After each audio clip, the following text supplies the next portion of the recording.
Team ಇಂಡಿಯಾದ ಮಾಜಿ ಆಟಗಾರ ಎಂಎಸ್ ಧೋನಿ ಮತ್ತು ಸಾಕ್ಷಿ ಸಿಂಗ್ ದಾಂಪತ್ಯ ಜೀವನಕ್ಕೆ ಕಾಲಿಟ್ಟು ಇಂದಿಗೆ 15 ವರ್ಷ ಕಳೆದಿದೆ.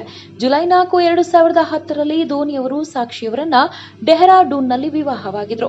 ಇದೀಗ ದಂಪತಿ ಕೇಕ್ ಕತ್ತರಿಸಿ ತಮ್ಮ 15ನೇ ವರ್ಷದ ವಿವಾಹ ವಾರ್ಷಿಕೋತ್ಸವ ಆಚರಿಸಿದ್ದಾರೆ. ಈ ವಿಡಿಯೋವನ್ನ ಚೆನ್ನೈ ಸೂಪರ್ ಕಿಂಗ್ಸ್ ತನ್ನ ಟ್ವಿಟರ್ ಎಕ್ಸ್ ಖಾತೆಯಲ್ಲಿ ಹಂಚಿಕೊಂಡಿದೆ.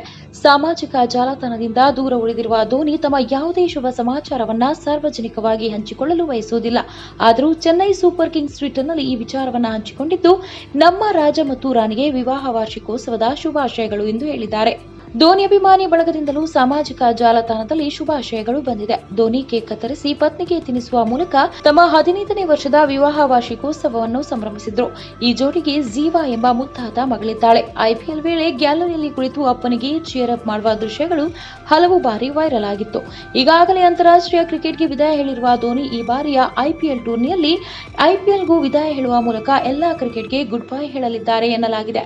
ಇನ್ನು ಚೆನ್ನೈ ತಂಡ ತನ್ನ ಮೊದಲ ಕ್ರಿಕೆಟ್ ಲೀಗ್ ಪಂದ್ಯದಲ್ಲಿ ಆರ್ಸಿಬಿ ವಿರುದ್ಧ ಸೋತು ಟೂರ್ನಿಯಿಂದ ಹೊರಬಿದ್ದಿತ್ತು. ಆದರೆ ಧೋನಿ ಮಾತ್ರ ಐಪಿಎಲ್ ವಿದಾಯ ಹೇಳಲಿಲ್ಲ.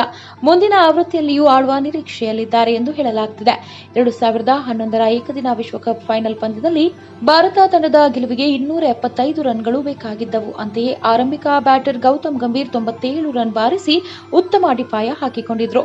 ಸೆಹ್ವಾಗ್ 0ಗೆ ಔಟ್ ಆಗಿದ್ರೆ ಸಚಿನ್ 18 ರನ್ ಗಳಿಸಿದ್ರು. ಆದರೆ ಕೊನೆ ಹಂತದಲ್ಲಿ ಕ್ರೀಸ್ಗೆ ತಡವೂರಿ ಆಡಿದ್ದ ನಾಯಕ ಧೋನಿ ಅಜೇಯ 91 ರನ್ ಬಾರಿಸಿ ಭಾರತದ ಗೆಲುವಿಗೆ ಕಾರಣರಾಗಿದ್ರು.